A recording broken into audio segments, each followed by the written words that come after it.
All right, so today I'm going to be reading the complete work of Epictetus, and this is going to be part 5. I'm going to end up putting this all in a playlist so everybody can listen to this if they want to, or I will. All right, now that you too appreciate all this, consider the faculties that you have and then say, "Bring it on now, Zeus, any situation you wish, because I have your gift to me, the aptitude and resources to use my experiences to shine come what may. But no, you sit trembling with fear in case certain things happen, and laminating, grieving, and moaning because certain other things did happen. And then you blame the gods, because such a small-minded attitude can only lead to impiety. Yet not only has God given us these faculties that make it possible for us to tolerate everything that happens without being diminished or crushed by any of them, but he also, as a good king and in truth our Father, given them to us unimpeded, unconstructed, and unobstrained. He has made them entirely up to us, without even reserving for himself the power to impede or obstruct them at all. Although you possess these faculties and they are free and yours, you make no use of them, and you fail to realize what it is you've got and who gave them to you. Instead, you sit mourning and deploring your circumstances, some of you with no sense of who gave you these things, and no recognition for your benefactor, and other misled by the small-mindedness into blaming and finding fault with God. In fact, I shall show you that you have the resources and aptitude for greatness of your soul and courage. And you, why don't you show me the resources that you have for blaming and finding fault? What is it that reason professes to do? Establish the truth, eliminate falsehood, and suspend judgment in uncertain cases. Is that enough? All we need to know?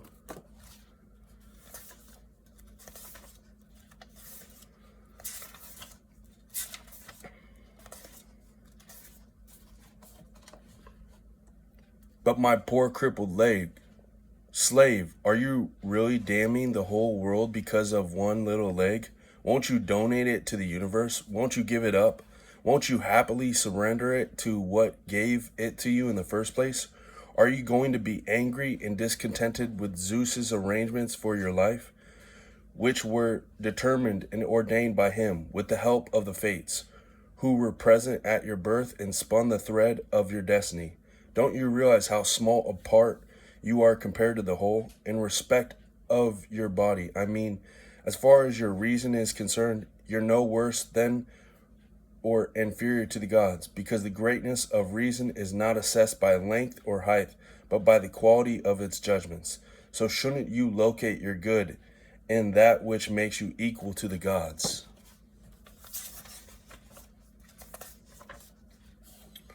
Okay, so I actually have this, there's a little part that's highlighted, but I have this whole letter highlighted too.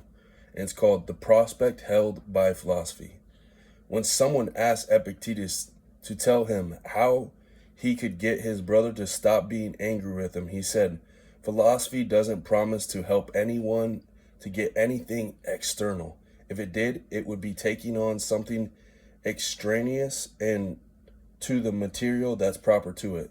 Just as wood is a carpenter's material and bronze a sculptor's, so each individual's life is material for the art of living. What about my brother's life then? Again, that's the material for his art of living.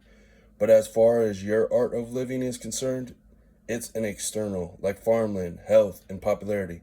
Philosophy doesn't hold on out the prospect of you getting these things. Under all circumstances, I shall keep the command center aligned with nature. Whose command center? That of the individual is who I am to be found. So how am I to stop him from being angry with me? Bring him here and I'll talk to him, but I have nothing to say to you about his anger." At this, the man who was consulted him said, "What I want to know is how can I remain in accord with nature even if he refuses to make peace with me? Anything of any importance takes time, said Epictetus, even a bunch of grapes or a fig.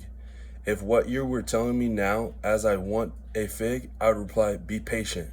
First, let the tree flower and then fruit, and then wait for the fruit to ripen, so that takes time for even a fig tree's fruit to mature, and it doesn't happen overnight, as you wanting to get the fruit of human intelligence so quickly and easily. You shouldn't expect that, even if I were to promise to you that myself.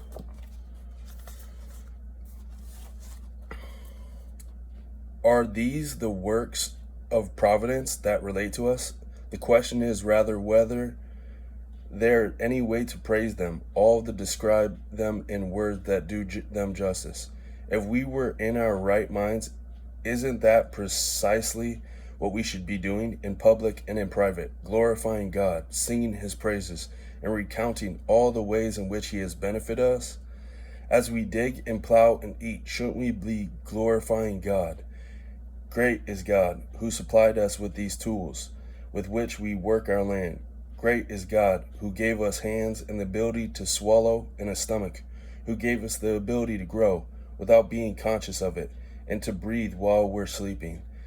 That's how we should sing his praises in every instance. And the most important and most sacred of the hymns we should sing is the one thanking him of his gift of us, of the ability to understand all this and make methodical use of it.